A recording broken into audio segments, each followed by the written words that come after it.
নিজের ঘরের মতো শান্তি আসলে কোথাওই নাই। নিজের বাড়িতে থাকা, বাড়ির খাবার খাওয়া, এটার শান্তি না অন্যরকম। কয়েকদিন ধরে এত পরিমাণে ব্যস্ত ছিলাম, নিজের ঘরটা যে একটু সুন্দর মতো গুছাবো সেটারও সময় পাইনি। খুব তাড়াতাড়ি তোমাদেরকে একটা গুড নিউজ দিতে যাচ্ছি ইনশাল্লাহ। বলতে পারো আমার লাইফে নতুন কিছু শুরু হবে। সবকিছু মিলিয়ে দিনকাল একটু ব্যস্ততার মধ্যেই যাচ্ছে আর কি। তবে আজকে সারাদিনে সমস্ত কাজ শেষ করে এখন ঘরটা সুন্দর করে গুছাচ্ছি। বিছানার চাদরটা চেঞ্জ করলাম, আমার বোরখার আলনাটাও সুন্দর করে গুছিয়ে ফেললাম। আমার ছোট্ট বেডরুম, আর এখানে আমার শান্তি। দিন শেষে এখানে এসে ঘুমালেই শান্তি পাই। আমার এই ছোট্ট রুমটা গুছিয়ে রাখতে আমার অবস্থা একদম নাজেহাল হয়ে যায়। কয়েকদিন এত পরিমাণে ব্যস্ত ছিলাম, ঘরটা গোছানোর সময়ই পাইনি। এই রাতে বেলা একটু মোছামুছি করতেছি আর কি। কয়েকদিন আগে আমি একটা পার্সেল অর্ডার করছিলাম, তবে এখন পর্যন্ত এটা খোলাও হয়নি, ইউজ করাও হয়নি। এইটার মধ্যে আছে একটা ইলেকট্রিক কুকিং পট। এইটার সাইজ 4.5 লিটার, আর এখানে সব রকমের রান্না বান্নাই করা যাবে। এটাকে বলা যায় মাল্টি ফাংশনাল কুকার বা কারি কুকার। রান্না করতে এখন আর গ্যাস লাগবে না, এটাতেই সব রকমের রান্না বান্না করতে পারবো এখন আমি। নতুন একটা জিনিস কিনলে না আমার আর ধৈর্য সহ্য হয় না, এখনই মন চাচ্ছে একটু দেখি এই জিনিসটা কেমন কাজে আসে, রান্না বান্না কেমন করা যায় এটাতে।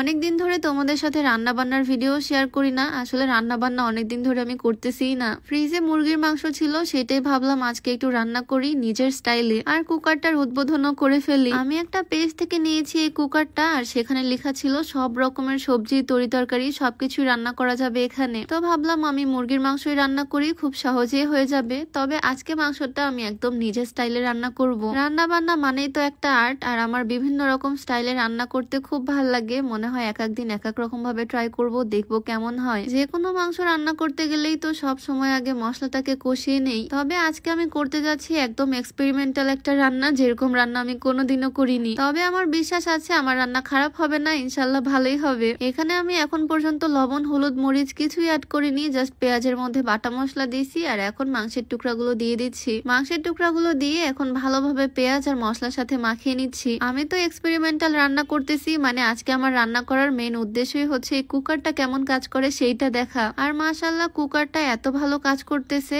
এখানে 2 রকম স্পিড আছে, স্পিড 1 আর স্পিড 2। আমি 1 এ দিয়ে করতেছি, আর দেখো কি সুন্দর রান্না হচ্ছে। এর মধ্যে আমি একটু কাঁচামরিচ দিয়ে দিলাম কয়েকটা, আর অল্প লবণ দিলাম এই পর্যায়ে। ধোয়া ওঠা দেখে হয়তো বুঝতে পারতেছো কি সুন্দর রান্না বান্না হচ্ছে এটাতে। এটা আমি ফিলারি পেজ থেকে নিয়েছি, পেজটা ডেসক্রিপশনে মেনশন করে দিয়ে রাখবো। এই কুকারটা তাদের পেজেই পাবা। যাই হোক, এখন আমি হলুদ দিলাম, মরিচের গুঁড়া দিলাম, আর জিরার গুঁড়া দিলাম। সবই মোটামুটি অ্যাড করলাম, বাট আগে মশলাটা কষিয়ে নিইনি, পরে পরে দিচ্ছি যাতে টেস্টটা এবার একটু অন্যরকম আসে। আর মুরগি রান্নার মধ্যে আজকে কাঁচামরিচ আমি অ্যাড করছি। এই সময় অল্প একটু টক দই দিলাম। টক দইটা ফ্রিজে ছিল, সেজন্য এরকম বরফ বরফ হয়ে আছে। তবে ফ্রিজে রাখলে দইটা ভালো থাকে, সেজন্য টক দই ফ্রিজেই রাখি আমি। কালারটা কিন্তু একদম হালকা ব্রাউন ব্রাউন সুন্দর একটা কালার আসছে, ঠিক যেরকম আমি চাচ্ছিলাম। রান্নাটাও মন মতো হচ্ছে, আর কুকারটাও একদম মন মতোই পাইছি। এটাতে এখন মাঝে মাঝে আমি এটা সেটা রান্না করব। পানি দিয়ে দিলাম, এখন মাংসটা ধীরে ধীরে সিদ্ধ হবে। আর মাংস সিদ্ধ হতে হতে তোমাদেরকে একটু দেখিয়ে দেই, ওজন বাড়াতে চাইলে তোমরা এই সাপ্লিমেন্ট দুইটার কম্বো ইউজ করতে পারো। এখানে থাকছে প্রিমিয়াম নিউট্রিশন সাপ্লিমেন্ট আর মিল্ক সাপ্লিমেন্ট। বিএসটিআই কর্তৃক অনুমোদিত হয়, এগুলোতে কোনো রকমের সাইড এফেক্টের ভয় নাই। এই প্রোডাক্ট গুলো মেইনলি শেক, এগুলো হরলিক্স বা কমপ্লেনের মতোই। মুখের রুচি বাড়ানো আর ওজন বাড়ানোই এটার মেন কাজ। কম্বোটা তোমরা শেক অ্যাভিনিউ পেজ থেকে পাবা, পেজটা ডেসক্রিপশনে মেনশন করে দেওয়া থাকবে। তো যাই হোক, এদিকে আমার রান্নাও অলমোস্ট কমপ্লিট। খুব কম সময়ে রান্না হয়ে গেল, কুকারটা আমার খুব কাজে আসছে আজকে। আর এই হচ্ছে আজকে আমার মাংসের ফাইনাল লুক। আমি ঠিক যেরকম একটা গ্রেভি গ্রেভি আর কালার চাচ্ছিলাম ঠিক সেই রকমই হয়েছে। কাঁচামরিচ দিয়ে রান্না করা, অল্প গুঁড়া মরিচ দিছি। মুরগির মাংস তো সবসময় খাওয়া হয়, বাট সবসময় একই রকম রান্না ভালো লাগে না, তাই আজকে একটু ডিফারেন্ট ভাবেই ট্রাই করলাম। একটু চেখে দেখলাম বেশ ভালোই লাগতেছে। আর এই প্লেটটা সাজিয়েছি আমি আমার হাজবেন্ডের জন্য, সেও খুব মজা করে খাচ্ছে। তো আজকের ভিডিওটা আর বড় করবো না, সবাই ভালো থাকো। আজকের ভিডিও এখানেই শেষ করছি। সবাইকে আল্লাহ হাফিজ, আসসালামু আলাইকুম।